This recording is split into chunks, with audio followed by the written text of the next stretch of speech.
These Oklahoma Sooners need to create some spring buzz.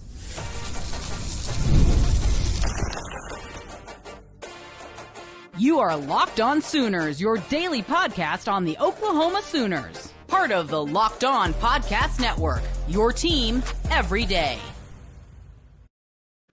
What's up, Sooner Nation? Welcome to Locked On Sooners, and thank you for making Locked On Sooners your first listen every single day. Shout out to all the everydayers out there tuning in and subscribe to the show wherever you get your podcasts. We're free and available on all podcast platforms and on YouTube, so hit that subscribe button and that notification bell to let you know when new episodes drop. Part of the Locked On Podcast Network, your team every day. Today's episode is brought to you by Game Time. Download the Game Time app, create an account, and use code LOCKEDONCollege for $20 off your first purchase over at Game Time. He's Jay Smith. I'm John Williams. It's March Madness happening all over the place. We'll talk Oklahoma hoops in the third segment and what's next for Porter Moser and OU men's basketball. We'll also discuss the recruiting news that happened over the weekend. But first, Jay, who's a player or a position group that you feel like needs to create a lot of buzz in spring ball over the remaining weeks of spring ball for us to feel a little bit better about that player / position group going into the fall? When I was thinking about that, the first thing, of course, came to mind is all the positions that struggled last season, from wide receiver, offensive line, quarterback, etc. And we've seen and heard really good about particular players on offense. John Mateer sounds like he's leading the way very well. Wide receiver room sounds like we got some guys standing out. So if I'm going to have to go anywhere, I'm probably going to go to the DB room, especially because they're pretty banged up right now. Gentry Williams is out there. I've seen him in full pads getting some training in. I don't think he's tackling at all. They're probably going to hold him back. I saw that they're holding back Deion Burks from quote-unquote practice from getting hit or whatnot. So to me, I think it's the DB room. I need to see some of the young players pop up, step out. I need them to make some plays. I need them to get us some more buzz and attention, because if there's anything, we know that that's probably going to be considered our weakest room because it's our youngest for the most part. It's the one room that needs to show us that we need to see the development. Now, I think Jay Valai did a fantastic job of bringing in some talent. I mean, this recent class, those three corners, and Malik Hawkins, Tristan Haynes, as well as Cortland Guillory, I think those three are going to be some solid DBs here in college football. But we're going to need to see them step up heavily, because that room had a lot of transfers that we had to bring in over the last couple of years once this regime started, that because of that, we haven't seen the internal development as much as we would have liked, especially with Gentry going down and all of that. So with that room being basically a revolving door of players coming in to transfer and help, I want to see some of the internal guys really step up and take over.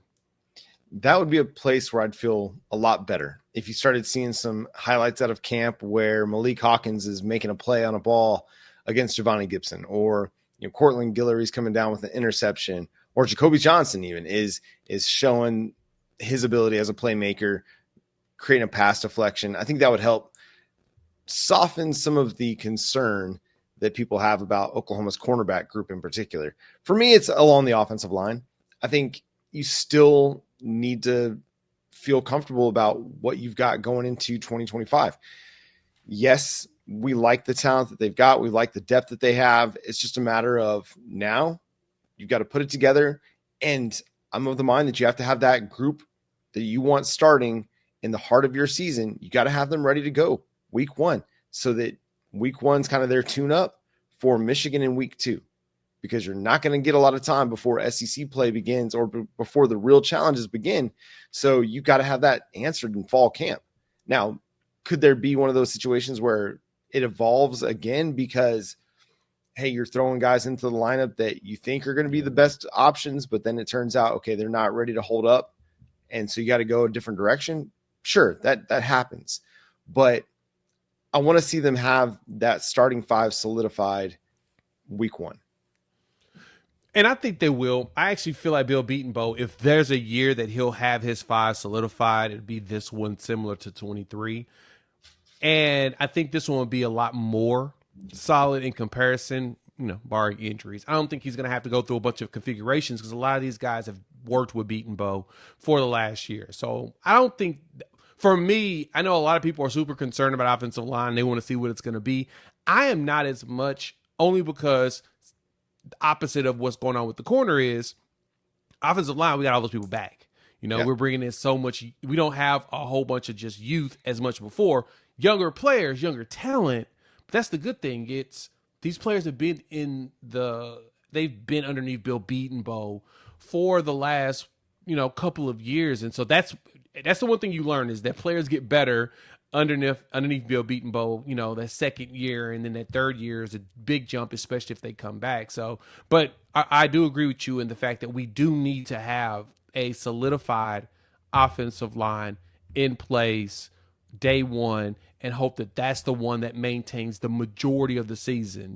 Football's a dangerous sport, so of course we're going to have some injuries, but I'm hoping that we have at least a good two deep that we're very consistent with, especially in that first game against Illinois State. That way we'll know who the heck is going to be the ones that's going to step up. Well, I think like a guy like Jacob Sexton, who has a lot of promise, a lot of potential, just hasn't been able to stay healthy. If he can actually have an offseason where he's healthy the entire offseason, and he can stay healthy in the fall camp, and he can stay healthy during the season, he could have a breakout similar to an R. Mason Thomas, right? Everybody was waiting on the R. Mason Thomas breakout. We were expecting it in 2023. It didn't really happen because he was banged up all year. Well, same thing for Jacob Sexton in 2024. Didn't really get a chance to put things on the field, put things on tape that allowed us to feel good about where he was going. If he can have a healthy 2025, the potential's there for him to be a breakout player for the Sooners. Yeah, it is. It's right there in front of them. They said the R. Mason effect. I think another player that could have that, even though I don't know if this will be considered a breakout or a coming out party or whatnot, Gentry Williams, because we saw the flashes of greatness that he had for us in 23, and you're like, okay, I see why you went off after the Booker T. Washington Tulsa boy, because he was out there playing lights out, and then the shoulder situation, which appears did not get cleaned up last season, but now may be fixed and he's ready to go. If that is the case, I think that this is the year for him to really jump up. We got Eli that showed up. He jumped up, and everybody's excited about him. But we really need to get Gentry going. I'm hoping that that's the player that gets the most buzz. Probably won't happen here in the spring, but I'm thinking summer and fall camp, that all we're talking about is, yep, Gentry's ready, and he's going to be, he's going to be that number one corner that we was hoping he would have been in 24. Yeah, and Adeboware, that's another guy that I think is about to have a huge year. Everybody keeps talking about the way he looks, both just physically and technically. Mm-hmm. And if he can put it all together, I think this is a great year, or a great opportunity for him to just have a standout year. He's got all the length in the world, all the athleticism in the world. He's long, he's strong, he's big, he's quick. Yep. You might have one of the better defensive end rotations in the country with R. Mason Thomas and Marvin Jones Jr. and PJ Adeboware and Danny Okoye. Like, that group of four right there could be really, really dynamic all season long. The Oklahoma Sooners missed out on a running back in the 2026 recruiting class. Where do they turn their attention next? We'll discuss coming up on Locked On Sooners. Daylight savings has snuck up on us once again. And if you feel that lost hour of sleep, 5 Hour Energy has your back. The extra sunshine means more time for fun, but sometimes you need a little boost to power through, like I do this morning. Can't even really read very well. But whether you're staying up late to watch those NCAA tournament games, squeezing in a round of golf after work, or just trying to keep up with your busy day, 5 Hour Energy gives you that quick, refreshing pick-me-up whenever you need it. So, like for me, getting up early and recording sometimes, or doing a bunch of traveling, I like it because it's very convenient on the go, and whatever's going on, 5 Hour Energy is easy to grab and keep me feeling refreshed. Head to 5hourenergy.com to find over 15 flavors to choose from, including watermelon, blue raspberry, and peach mango. I'm rocking my favorite berry. You can even build your own 12-pack or 24-pack delivered right to your door. Need one now? Grab a 5 Hour Energy shot at your local grocery store, convenience store. They're everywhere. Stock up today. Stay energized.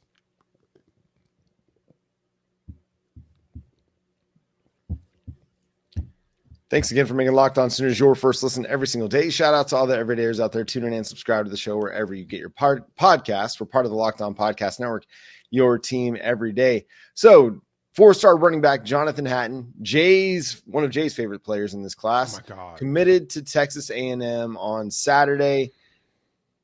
It seemed like that was going to be the way it went after all the recruiting predictions came in for Oklahoma last Sunday night, and then quickly flipped to the Aggies. Yeah, the Sooners had the trend was going for Oklahoma for a bit with Jonathan Hatton, and then of course it completely course corrected.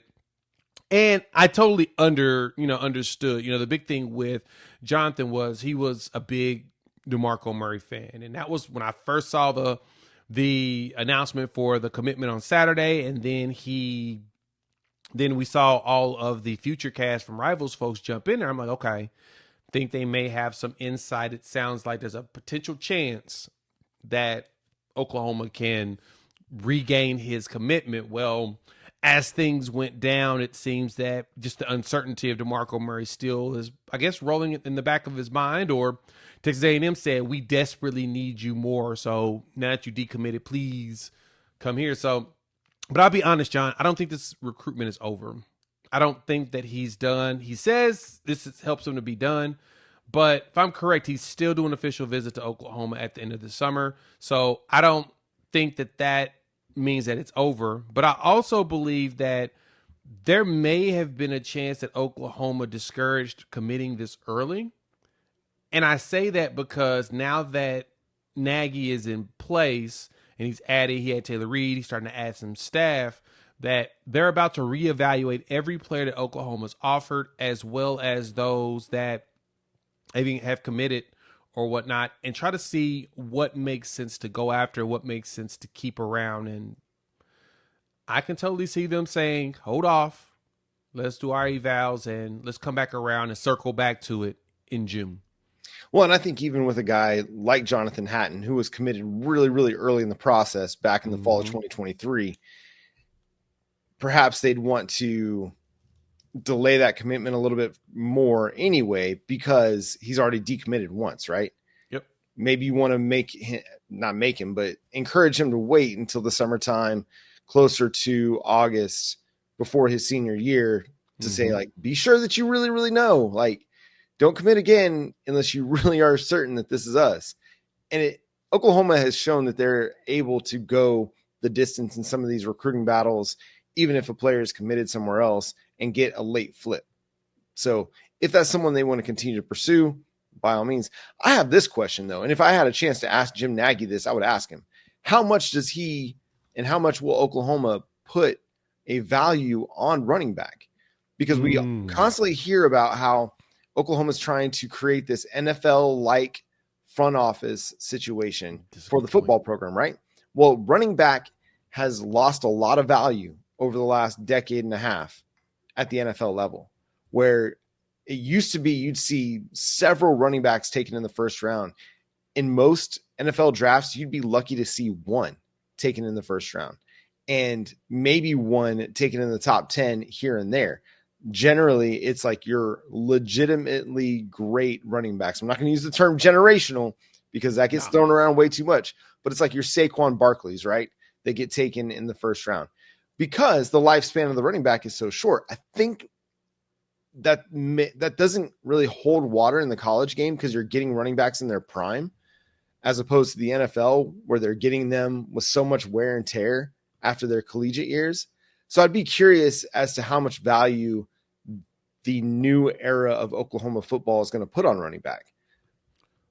Ooh, so it'll be curious. Like, it's just a fascinating question I have about where we're going, and we'll find out. Like, do they decide to really go all in and try to get a Jonathan Hatton flip, or do they go another direction and maybe try to go after some guys that are a little bit more under the radar?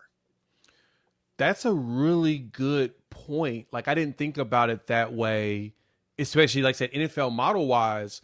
Yeah, that shift is dramatic right now. I mean, Saquon got his money, but again, like you said, if you're not generational and that term is thrown around way too much, running backs aren't really getting very good contracts or really being touched. They're barely being focused on it. That makes sense. I don't see them discounting the running back much here at the collegiate level, though. But at the same time, I guess to your point, and I think this is the thing that's now coming to my brain about this, is there's a lot of running backs. There's a lot of skills position players in sports in general. They're the ones that there's way more talent and way more diamonds in the rough that you can find in comparison to anybody else. And that's nothing against Jonathan Hatton and saying, oh, we can just find somebody else like him. No, but we can find another running back. And I think we've got some solid ones too. Like right now, Torrey Blaylock. I mean, his dad posted a video of him training. He's at 6 foot, almost to about 200 pounds right now is what he got his weight set as. And it's pretty darn massive. I didn't know that he was actually that big, but he could be something. So I guess for Oklahoma, it's you're probably going to want to find dudes at the running back position that's going to be versatile, ones that can do multiple things. And so, let me ask this: if you would want a particular, what would be the ideal size you would want at running back? Because there's so many of them between the 5'9", 6'1" range. What would be an ideal size and type of running back you think that Oklahoma could probably use here in the SEC? It just depends, man. Like if you're if you're 5'11", 215 and you can take hits and you can bounce off tacklers and you're durable, like to me, like that matters. If you're, or if you're, 5'10", 190, but you're durable. Like I think of like a Clyde Edwards-Helaire, right? For LSU back, a couple years ago, he was a little bowling ball. What was he, like 5'8"? Maybe he was 200 pounds. I don't remember if he was 200 pounds or not, but he was just lighting teams up. Now, opposing defenses had to worry so much about what LSU had on the outside that he was getting a lot more space on the inside to run. And so that's some of the balance there is if you have great weapons on the outside, the running back size doesn't matter as much because you're going to be running against lighter boxes. So I don't know. It depends. But, one thing I was looking at overthecap.com, a great resource if you ever want to look at salaries and salary cap information for NFL teams. There's only one running back in the NFL making more than $20 million a year. That's Saquon. Yep. Christian McCaffrey, he's right there at 19. There are 22 wide receivers making more than $20 million a year. That just goes to show like where NFL teams are putting their value. So that's going to be fascinating to watch because I subscribe to the Money 5 theory at the NFL level. Quarterback, wide receiver, cornerback, offensive tackle, and edge rusher are the 5 most valuable positions. They're the 5 highest paid relative to the rest of a roster. I think if you wanted to transcribe that to the college game, you're probably going to throw defensive tackle into that group somewhere. Maybe not a Money 5, but a Money 7, because it's really, really hard to find those dynamic guys on the interior that can actually do some damage. But I think running back might be in there too, because again, you're getting players in their prime at the collegiate level at running back. And you can see how much of a difference a running back makes. Look at Ohio State with Travion Henderson and Quinshon Judkins. Like having both of those guys made them really, really difficult to stop. So I think the running back is still a valuable position at the collegiate game. I'm just curious as to how much they will value it.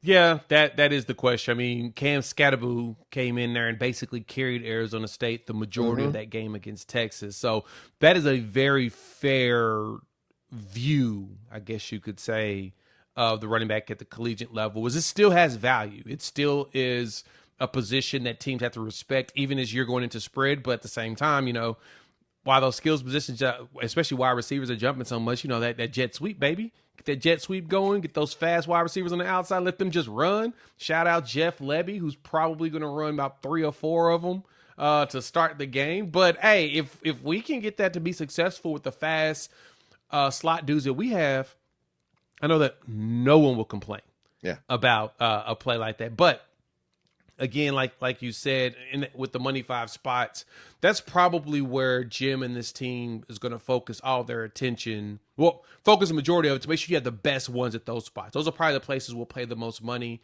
And as I look at it, even with Jonathan Hatton, man, Texas A&M didn't. Their running back room was kind of falling apart last year. I feel bad for them in that capacity. So, Sure, yeah, I can see us shifting focus on getting multiple backs in this class and getting and maybe trying to go for a home run in 27, maybe. I don't know. But I do believe that they'll at least go for a home run every other year, a la Taylor Tatum #1 this past one. And then, this year with just Torrey Blaylock as a solo in 25. Yeah, because they've got really good depth right now. We'll see. Maybe later this week we'll discuss what direction Oklahoma might go now that Jonathan Hatton has committed to Texas A&M. We'll discuss that. But coming up, what's next for Oklahoma men's basketball? Women's basketball's got a huge game on Monday against Iowa. We'll discuss all that coming up next here on Locked On Sooners. Today's episode is brought to you by Game Time. Imagine witnessing your favorite team live, feeling the energy of the crowd, and watching every unforgettable moment. There's nothing like experiencing a big game in person. Getting tickets shouldn't be stressful. That's where Game Time comes in, making it easy to grab last-minute seats at unbeatable prices. They make it so easy. They help you find better values for tickets to sports, concert, and comedy, theater, whatever you're looking for through their Game Time Picks function. I've just checked the Game Time app, and there are amazing deals available for a lot of great things coming up. You can still get in over at the Lloyd Noble Center for OU women's basketball against Iowa on Monday, and they've got super deals.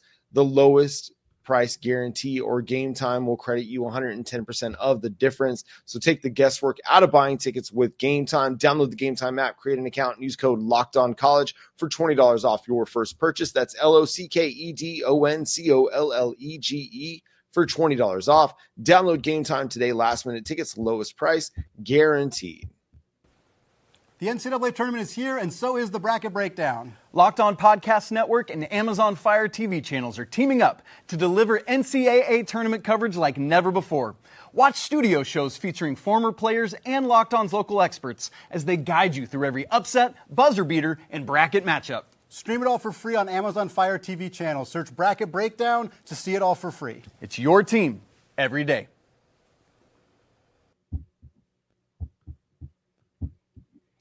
Thanks again for making Locked On Sooners your first listen every single day. Shout out to all the everydayers out there. Tune in and subscribe to the show wherever you get your podcasts. We're part of the Locked On Podcast Network, your team every day. The Oklahoma Sooners men's basketball team, their season came to an end on Friday night as they lost to UConn. And it was one of those games. It was a tough defensive battle. And Oklahoma just had a really, really hard time getting anything to drop in the basket. Jeremiah Fears had another really, really good game. Hopefully, I really hope Jeremiah Fears decides to come back, but he's not going to probably. No. But I really hope he does in my heart of hearts. But Jay, what was your takeaway from the game? That what I feared was going to happen, that the two guys that you need to make buckets couldn't get a bucket, couldn't buy a bucket. Yeah. Tried to sell blood and plasma and still wasn't able to get blood or plasma. It was bananas. They were not making anything. But to make that up, and I have to give this shout out to Porter Moser on this, and we talked about this on the show in the past, John. I don't know if you realize this. I know you realize it, but I don't know if all the viewers really realize this as much as we kind of dive in on Porter and everything that goes on there. These boys play very hard for him. Mm-hmm. They have no give up. At the half, you're down 6, and you shot awful the entire first half. I'm sitting there just dismayed, just like, gosh, we're not going to make anything. We're not. Jeremiah Fears, 5 for 14 in the game to finish. Jalen Moore, 4 for 13. 20 and 13, respectfully, they were the ones that really only made buckets. Goodine was 1 for 6 from the field. We shot 3 for 17 for 3. Just abysmal. But you're only down 6 at the half. You lose the game by, 8? So you can tell that they were giving mad effort on the defensive side of the ball. They were working their tails off and making it difficult for UConn. They just could not find a way to get the easy buckets to keep the game close. They were just abysmal. So if there's anything I can do, I have to give a shout to Porter and just how hard these kids were willing to play for him, even despite the fact that they just weren't making anything. It was so bad, man. And we were missing a lot of stuff right there at the rim. Like you're all in the paint like crazy. It's just nothing was falling. It was bad. What do you make of his comments after the game where he said, hey, we got to win in April and May in NIL to retain our roster? And I mean, you could argue that was the biggest issue why Milos Uzan left for Houston, why Otega Owe left for Kentucky. Two big pieces of the Porter Moser era. He recruited them. They were 4-star prospects. Mm-hmm. Now they're still dancing in the NCAA tournament. Oklahoma's got to figure out a way to better its NIL approach with basketball, right? Yeah, they do. They're going to have to up the ante, as the expectation is Oklahoma has to at least compete and make the tournament on a regular basis. We need to start getting out of the first couple of rounds too. Mm-hmm. But in order to do that, you're going to have to go find more Jeremiah Fearses out there, which is more one and dones. Until the NBA changes their CBA to where they allow 18-year-olds to just go straight to the pros, I think they need to go ahead and make that change. I'm kind of tired of seeing one and dones. Go ahead and let them go pro. Why force them to not be able to play? Why force them to play collegiate ball or be 1 year removed from high school? Let them just go to the NBA. You can stash them in the G League or whatever. That's another conversation for another day. But we need to move past that, and Oklahoma's going to have to get more one and dones on top of players that they can develop and have them kind of mesh. You're going to need to do a combination of both. And I believe Porter could potentially do it, while at the same time, I think the era of Porter Moser might be done. We may be at the point that it's kind of time to start looking around and finding someone different. We made our first tournament appearance in which I got us somewhat happy, but at the same time, he's going to have to do, once again, for us, it's the third year in a row, he's going to have to completely refresh his roster. Is that a good thing? Is that something we really want to do? It's a thing. It's a thing. It's just part of what has to happen in the modern era of college basketball. It's a little bit more frustrating. Now, you've got a few pieces that are going to be returning that you like, and you have a nice recruiting class coming in, but how quickly are those guys going to be ready to play? Mm-hmm. Like you can build around a guy like Dayton Forsythe, cool attack. He's a 4-star big he's still slender. He's still got to bulk up a little bit to be able to play in the SEC, but you've got options there. And then what they've got coming in the 2026 recruiting class or 2025 recruiting class, I think has a chance to do a little something. But again, you're going to have to add guys through the transfer portal. You're going to have to find some veterans, some guys like, the Duke Miles and Kobe Elvis and Bryson Goodines of the world to really supplement your roster and give it some veteran experience if you're hoping to be able to make an SEC run. It's tough, man. It's a tough world out there for a guy like Porter Moser, at a program like Oklahoma where, listen, it hasn't necessarily had a lot of success. It doesn't have a huge track record. So you're going to have to rebuild a little bit. And until the NIL game does improve, it's going to be a struggle year in and year out to reload your roster. The women's game, we got the best chance to get to the Sweet 16. Also on deck, Aaliyah Chavez, the number 1 women's prospect in high school right now. She's going to be making her decision on Tuesday. Jenny Baranczyk, man, she's got that thing humming right now. Jenny killing it. She had 100 wins already now here at Oklahoma. The youngest to get there, if I'm correct. And crazy. Is bananas. She's doing great. Now she gets to go against her alma mater today, which is going to be very fascinating. I saw in one of the interviews they had with her, she said that she gets out there and, plays the girls in practice sometimes. You're not going to humble them every once in a while, remind them. But she was a beast at Iowa. I actually remember her, looking back. I was like, oh, why does she look familiar? But Baranczyk just didn't pop out to me. Oh, okay. Yeah, she played at Iowa. She can ball. And so, but outside of that, her recruiting has been fantastic. I mean, they impressed Chavez like crazy. There's whispers that there's the right setup is prepared to bring her into Oklahoma, hopefully. So we'll wait till Tuesday to see if it happens. But dude, that would be a massive catch for the ladies. But I'm excited to watch this game today at 3. Iowa being in town. I wish I could go, but day job doesn't like that at 3 o'clock in the afternoon. So I have it on TV.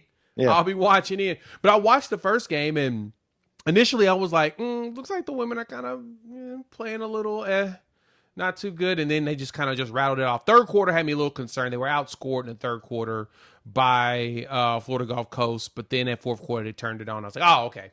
Yeah, we good. We'll get that massive dub, and then won, of course, 81-58. And so this Iowa game is going to be a great test for them as they prepare for UConn. If they win this out, UConn comes up, and Paige buckets, man. I just need Oklahoma to continue to push and make a deep run. It'd be nice to get to the Elite Eight, but I'm excited that they have a chance to get to the Sweet 16, and I think they can do it. Yeah, they've got a great shot. Now, Iowa's a good team, well-coached basketball team, good program. This would be a statement win for Jenny Baranczyk and the Oklahoma Sooners if they're able to win this game. That's going to do it for today's episode of Locked On Sooners. Thanks so much for tuning in, being a part of the show. Subscribe to the show wherever you get your podcasts. We're free and available on all podcast platforms and on YouTube, so hit that subscribe button and that notification bell to let you know when new episodes drop. Follow Jay at Unfair Sports. You can follow me at John9 Williams. You can follow the show at Locked On Sooners wherever you like to do your social media stuff. But until next time, he's Jay Smith. I'm John Williams. We'll talk to you then. Boomer. Sooner.